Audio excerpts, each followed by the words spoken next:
Hi, welcome to the next video in the resilience series. So in this video I'm going to talk about preparation. So part of the work I did in the military and something that goes on a lot within most armies or defence forces and sports teams, these sort of things, is preparation. So when I talk about preparation, I'm talking about in the terms of actually preparing for specific scenarios or specific challenges or specific incidences that you're likely to come across, and then within that you look at what you can prepare for that may go wrong within that or may not happen the way you think about it, and the actions that are available to you to then proceed so that you get the outcome that you're after. So if you're not in a position where you can actually go through preparation, so think about it as exposure. So what previous exposures have you had that have prepared you for things that may come up in the future? And then what things have you avoided or could you not have avoided that could have given you the exposure that provides the preparation for future events? So when I talk about the exposure side of things, it's start to think about how things that you come across can actually be preparation for events in your future. So the way that you approach as though it's preparation. It can be difficult at the time to see an event as a rehearsal for something down the path, but if you change the way you look at it and then the way you review it as, okay, that's going to prepare me for something that happens in the future, that's going to help me with similar events that I may come across, or even something that's slightly harder. So exposure can be preparation. So like when you're talking about training is competition, competition is training type of things, is that it's not just isolated to preparation. The things that you've done in the past or the things that you expose yourself to now, they also act as preparation. And most of the things that you've done within your childhood is almost a preparation for things that you come across as an adult.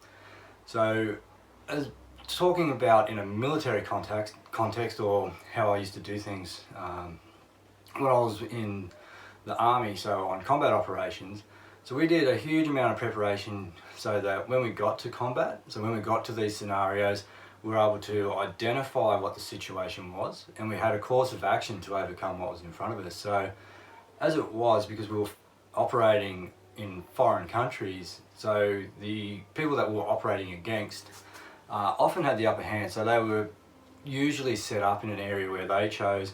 Okay, they allowed us to come into that area and everything was within their choosing. So they had the initiative, they were prepared to impose their actions upon us. And as we come into these areas, we'd pick up on identifiers or we'd see cues or sort of stimulus within that environment that from our preparation we were able to identify as potential indicators for what was coming up.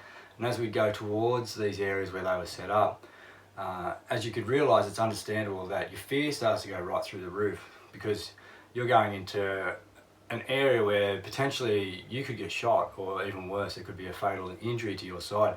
And you had no idea where they were, and you knew that they knew where you were most of the time. So pretty much everything is in their favour. So rather than being overcome by the fear or the propensity of what's about to happen, we'd look for, okay, well, what are the indicators that I've been prepared in my training to look for?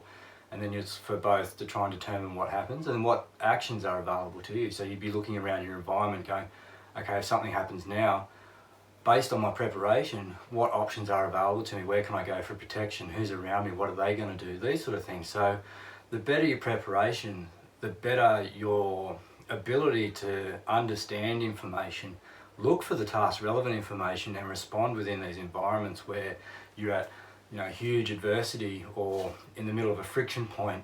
You can have a look around and see the information available so you can come to the best course of action to solve your problem.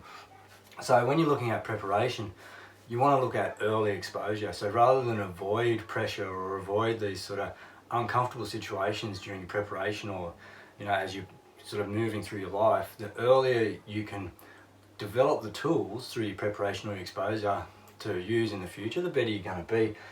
And it needs to be contextually relevant. So when I talk about the military stuff, so in training we want to see cues and information that we can then identify within operations to tell us what that pattern is, what that means to us. And the closer your training cues or information is to the combat environment, the better that's going to transfer, or the better you're going to understand that when you see it. So it needs to be really relevant to what you're seeing. And in a sort of corporate environment, okay, those cues need to be very similar within your rehearsal environment or your planning to what you expect to see when you're out actually conducting your tasks Okay, in a sporting environment, on the training field, you want to make your patterns or your cues as close as you can to what you expect to see when you're in competition on the weekend or within your competitive environment. Okay, and you want to make it progressive, so you don't want to completely immerse someone in something that is quite complex and difficult, because you want to avoid learned helplessness, but you want to make it hard enough so it challenges them to solve that problem, and then progress the difficulty as they can solve it. And then as they get better, you want to start your what if. So, okay, if this plan goes ahead, okay, you get to this point, what happens if this happens? What happens if this happens? What happens if they do this? What happens if that? So you start to get them to think about, okay, what's the resolution to certain complications that might arise as I go through my plan. So very rarely does a plan unfold perfectly, or very rarely does anything kind of go as smooth as you think. There's always a complication, you solve it, another complication. So you're just training people to solve problems, solve the next problem, and continue on.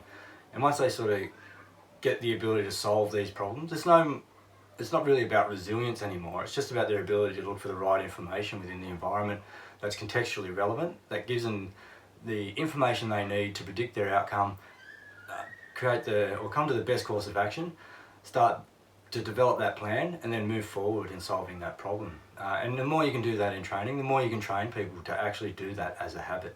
And then resilience becomes a habit. It's not something that you're chasing anymore. So I hope that kind of helps you understand the importance of that sort of exposure or preparation, and how that can be used to build resilience or build your ability to identify the right information to come to the right solution.